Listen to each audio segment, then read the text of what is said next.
It's time to go out and do our acceptance flight for the second of our two H145D3s. Go through, make sure that all of the avionics are operating properly. The mission equipment that's been installed by Metro is operating as it should. This is the second of two acceptance flights that we've done. First one was done up at Metro. After the ferry flight, we're just making sure that nothing's changed since we did the acceptance up at Metro. I love it. One of the Airbus's best products. It is very enjoyable. It's enjoyable to see their faces when they get to get into their new product. Called a lot nicer. Corvette, Monte Carlo. Good morning, firefighter Michael Chaguaceda, flight medic here with BSO Fire Rescue. Today we're here on our brand new H145D3 model. Right now this is our first of two aircrafts that are going to be taking fleet. We're transitioning from our EC-135 that we've had since 2012. And right now we just want to give you folks just a little show of what we have, the new bells and whistles as far as our new aircraft and capabilities are concerned.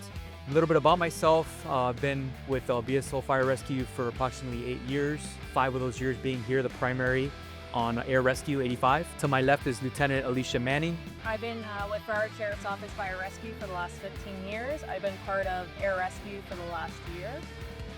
This being a 145, you see that there's an elimination of the bulkhead over here. So now we have greater access to the actual patients.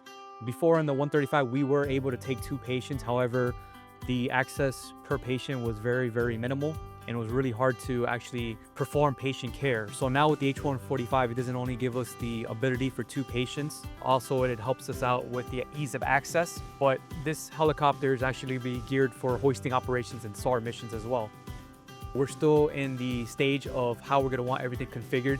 We have not yet put this aircraft into actual service as far as missions are concerned. We've been training on it. We took delivery last year, October, and we're about to get it stamped on our certificate to finally start doing missions. As far as the equipment, we have a Zoll X series monitor right out here aft, and we have our brand new Hamilton ventilator as well.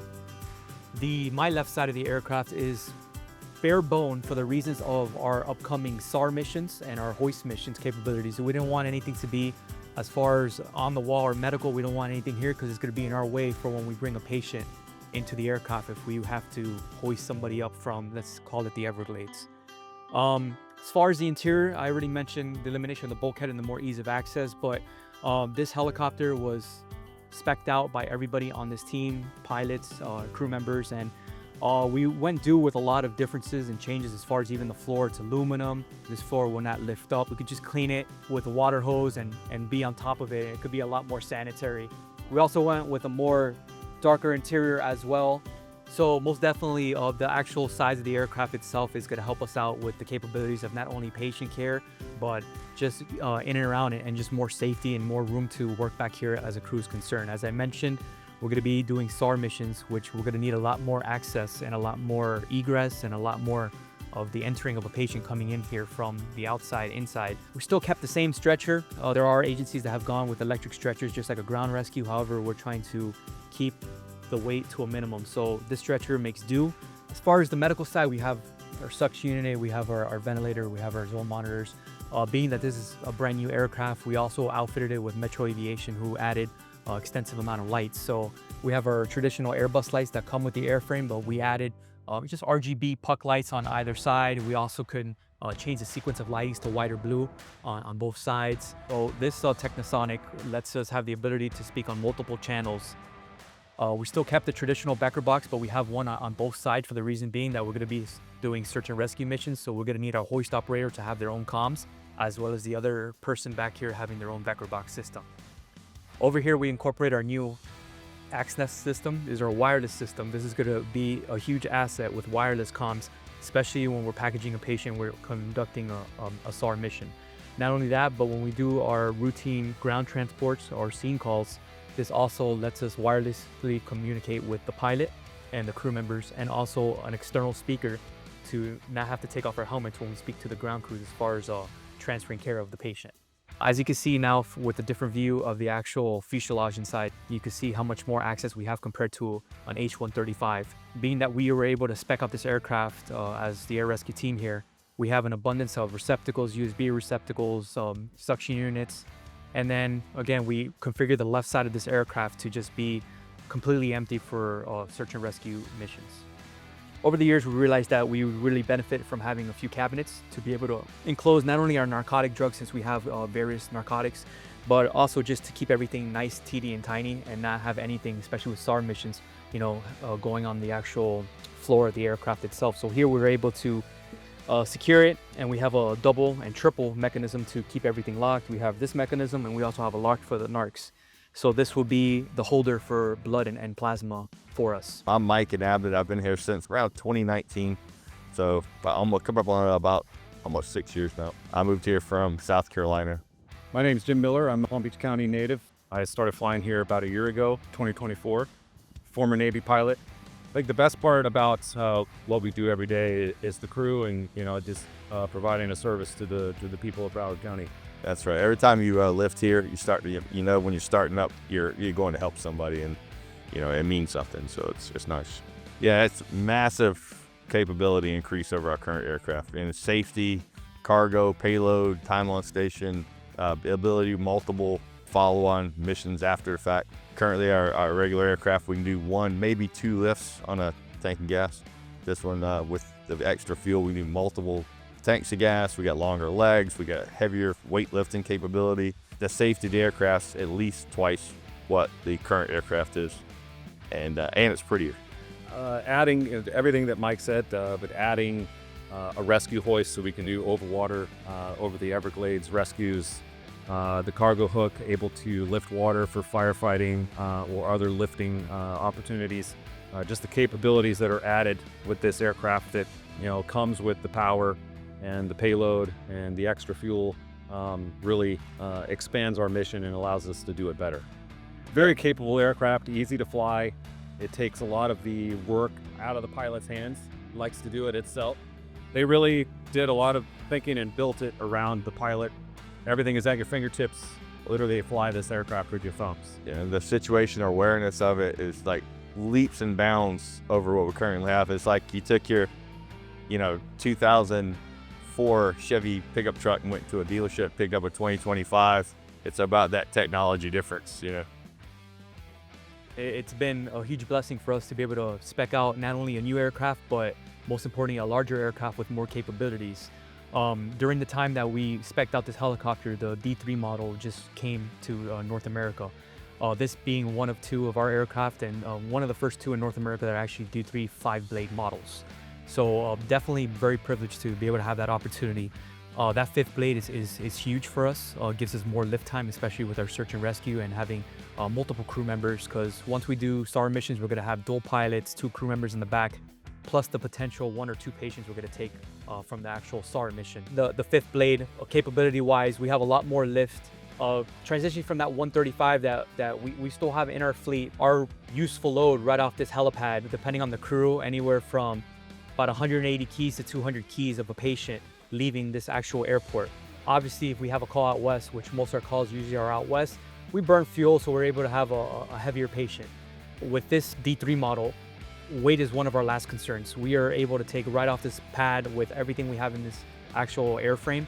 We could take about 800 pounds useful right off this helipad.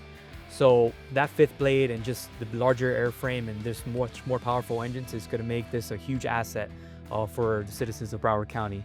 Everything we do on this team, as far as speccing out this airframe, the pride of delivering and accepting this airframe, and how nitpicky we are with this airframe, all falls back on Terracin because of who he was. So Terracin was my captain, and I was obviously in the helicopter crash with Terracin.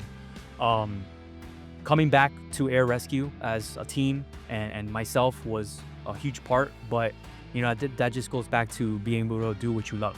So if you love what you do, you fight through the hardships and you fight through the traumatic experience, and you get right back on it, because that's who Terracin is and that's who Terracin was. We all carry a huge emotional aspect of the actual tragedy that happened, but we take great pride in delivering this. You'll see that we have a huge decal dedicated to Terracin, and each and every spec and down to the bolt of this airframe was thought about with Terracin in mind. So as far as staffing is concerned, at least on Air Rescue 85, the way it works is we have an officer and we have a firefighter. Now we are both flight medics essentially, and we work in a pair. So on a way to a call, we have usually our officer, and we switch positions, but a medic goes up front with the pilot to be a co-pilot and be an asset. Once we actually get a patient in the back, we work how Alicia and I will work back here with the patient, provide patient care, and our PIC will be the only one up flying.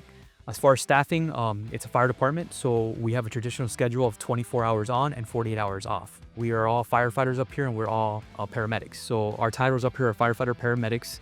Now, to be on this team, you have to have 3 years of service, and you have to do extensive training as far as entrance exams, swimming exams. You have to do an 80-hour core curriculum class with the pilots and the medical side as well. I've been the primary now for approximately 3 years now, and that's how our staffing works here. We don't have any nurses up here. I know more in the private air ambulance side and other agencies as well, but here on Air Rescue 85, we are just 2 paramedics. I wanted to come here just to run more trauma-based calls and really get more different types of calls. So we give a lot of blood up here. We have a lot of tractor trailer accidents on US 27, which is west of here. And I believe that this unit itself actually makes a difference in the transport time and then giving blood. I've given blood to a number of patients, and you see that their blood pressure might be 60/40, and then you start giving the blood, and their blood pressure comes up to 100/60. And obviously our transport time from 20 miles away to the nearest level 1 trauma center is cut by 75-80% versus a ground unit. So we can get them to the level 1 trauma center with 2 units of blood on board and within that golden hour that the doctors want to see for trauma. So it's just making a difference up here, and it's something completely different than running calls on the ground. We've had whole blood and plasma, I'm going to say about 8 years now. We were one of the first units in the whole state of Florida, I would say, that had a whole blood program thanks to our medical director, Dr. Roach. And now we've added some assets to our department itself. So it used to just be that Air Rescue 85 was the only unit in the whole county that had whole blood, which now turned into, we have an EMS captain out west, EMS 55. And then in the center county, we have the EMS 17. Both these units are a regional asset and support neighboring cities, even cities that don't belong to our department. It's still a regional asset. So we have other cities now that don't belong to BSO. They're their own municipalities, but they've seen the magic that whole blood has done for our department, and they've able to, with funding, been able to have their own whole blood program. Various other departments have reached out to us over the years, even neighboring counties, because they want to jump on board with the whole blood program itself. So long-term goal is pretty much everybody in the state of Florida, or better yet, even the south part of the state of Florida, to all be equipped with whole blood. I'm just happy to get here and do my job every day. It's a pleasure. Happy to serve, and I love the crews, love the aircraft. It's a great job, best job I ever had. And the aircraft, it gives a massive confidence boost to going in and out of the tight LZs that we go into.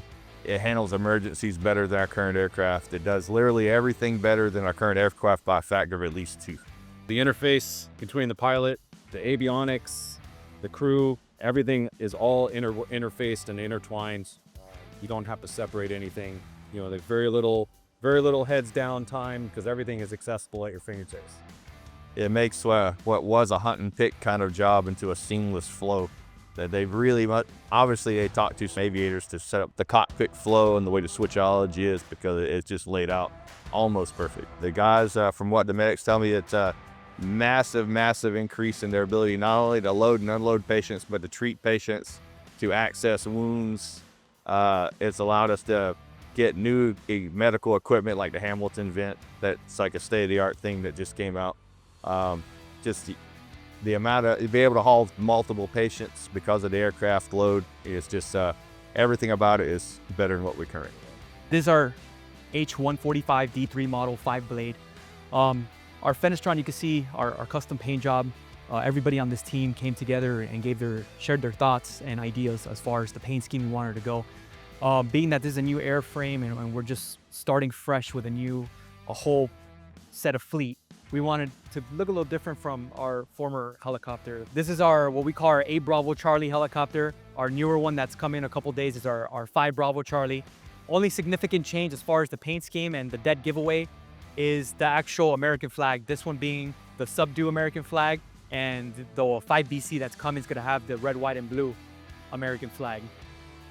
Moving on to the clamshell doors, we were able to acquire this locking mechanism.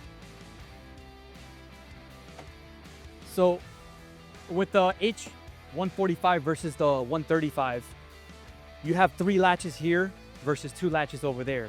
So for quick ease of opening up this door and getting a patient in, we were able to source and utilize this new locking mechanism that's a one handle that unlatches all 3 latches for quick opening and quick closing.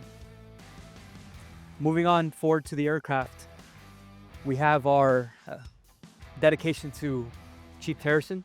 We have our decal here and the cowling on both sides to always remind us of him when we do our 360 every time we're in flight. Moving on, we have our Goodwitch hoist here.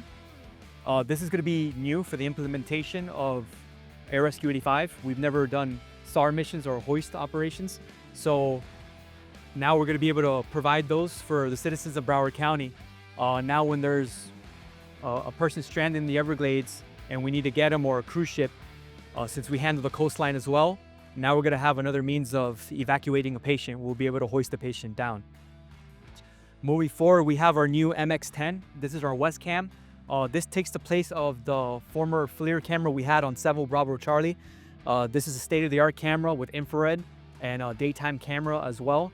And this helps us find any patients that might have been ejected from a car, all the way to helping out with law enforcement. As far as if law enforcement is ever grounded, we'll be able to take over and assist with any searches with law enforcement as well.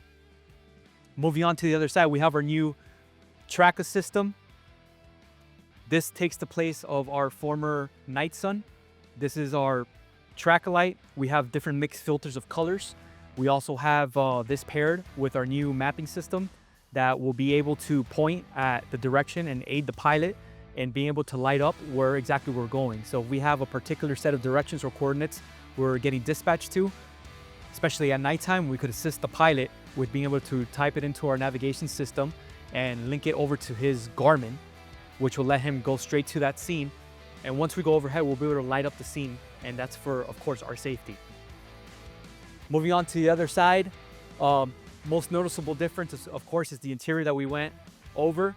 And up here in the cockpit, you can see that we're set up here for dual pilot operations.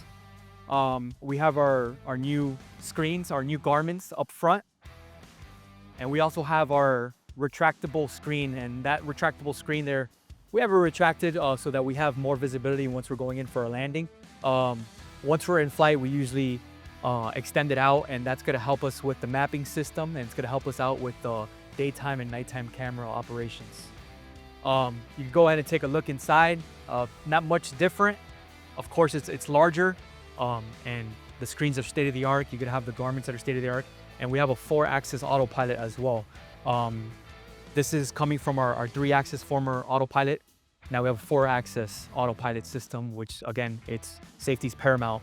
And us crew members, you know, we only have 1 PIC, but we go up and train every single shift for, heaven forbid, incapacitated pilots. We're able to take control of this aircraft and utilize the autopilot and be able to type in coordinates and get back to a safe landing zone safely with just slow movement on the controls and the autopilot assisting us. Just seeing the exterior, you can see our exposed racks. That's just for the medical interior. And gotta have a speaker, of course. You know, we're not a ground ambulance, but we still have our speaker. So overhead, you will hear these sirens if need be. It's paramount for safety, of course. If they can't hear us via radio, at least they can hear these loud sirens, and they're very loud, so you will hear us. So we're still equipped with sirens, just like a regular ground unit.